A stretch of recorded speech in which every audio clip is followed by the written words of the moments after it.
Hello student, welcome to my channel. आज की video में हम लोग जानेंगे भूगोल में मैंने पिछले वीडियोस में भी आप लोगों को वायुमंडल के बारे में बताया था।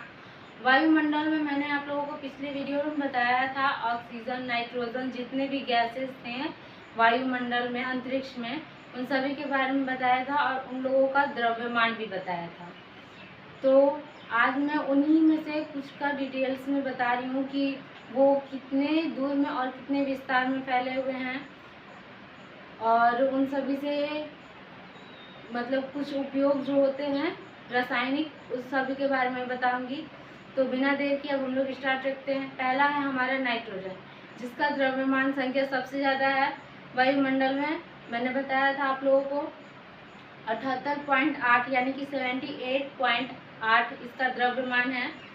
तो जो इसका नाइट्रोजन जो गैस है, इसका तो रंग, स्वाद और गंध यानी कि महक, ये सब तो कुछ नहीं आता, लेकिन ये जो है नाइट्रोजन पेड़ पौधों के प्रोटीन से निर्माण होता है और उनका जो मुख्य अंग होता है पेड़ पौधों का, वो होता है नाइट्रोजन ही।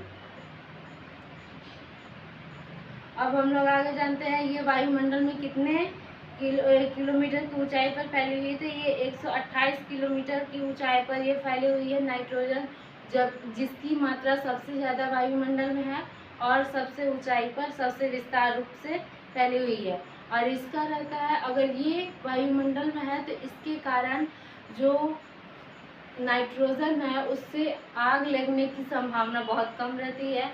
तो इसीलिए अंतरिक्ष में नाइट्रोजन की मात्रा ज़्यादा रहना बहुत ही आवश्यक है। अब इसके बाद हमारा है ऑक्सीजन, जिसके कारण आग लगती है। ऑक्सीजन से ही लोग श्वास लेते हैं, पर्यावरण सुंदर दिखता है और उसमें जितने भी जीव जंतु हैं वो सब ऑक्सीजन के कारण जिंदा रहते हैं।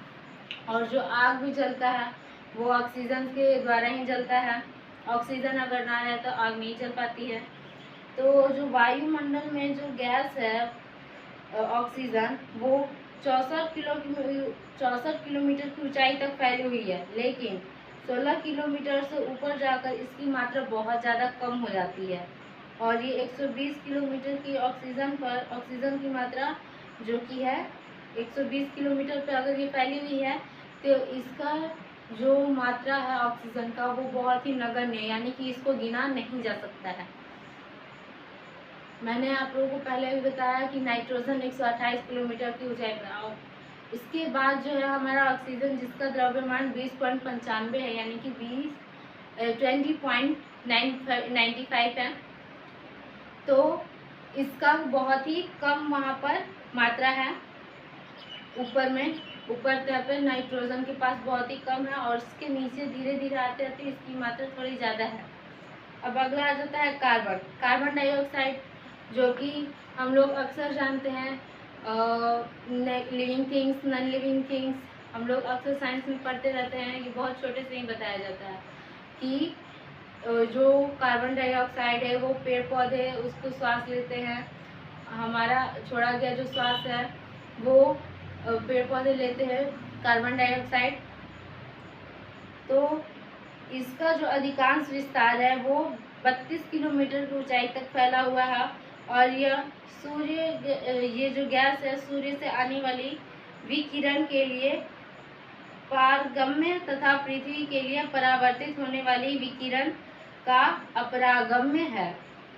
अतः कांच पर यह पौधा या कांच का घर या पौधा घर के लिए प्रभाव के लिए उत्तरदायी है और वायुमंडल की निचली जो परत है उसके लिए भी ये बहुत ही परत गर्म रहती है।